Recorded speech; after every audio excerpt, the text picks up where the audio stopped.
How's your small business tracking for the year? As we approach the middle of the year, it's a good time to take a look at those financial projections, or at least take a closer look at your financial projections to see how you've been tracking and how you've been trending.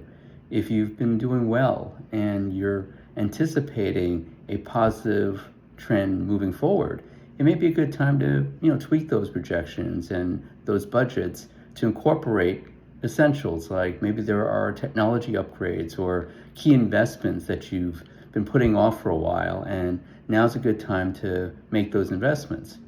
So it's a good time to tweak those projections and tweak those budgets to incorporate them if you're trending in the right direction.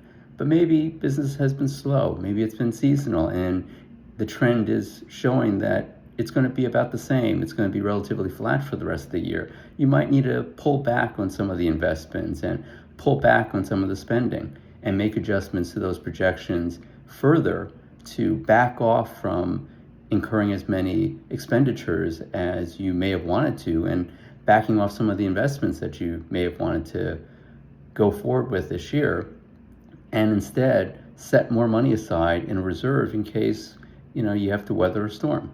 So it's a good time to take a closer look at those financial projections, see how you've been tracking, look at those peaks and valleys, and make key decisions now so that you can impact the latter half of the year more effectively. So that if you need to pull back on some of the spending, you're doing it now so that it'll be more impactful. Or if you need to make critical investments, you can make those investments now or over the next 6 months before you reach the end of the year.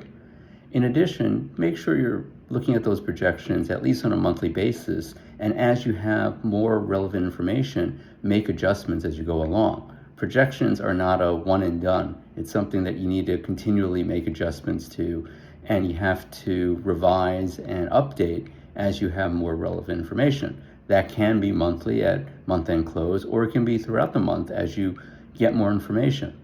Maybe a client's pulling back on their spending and you anticipate that to affect your revenue and income. So you'll want to make those adjustments. But mid-year is a good time to take a closer look at your overall projections and how you've been tracking for the year and make key essential adjustments so that, as you head into the second half of the year, you're prepared and you're not going to try to figure out what to do at year end if things don't look so good.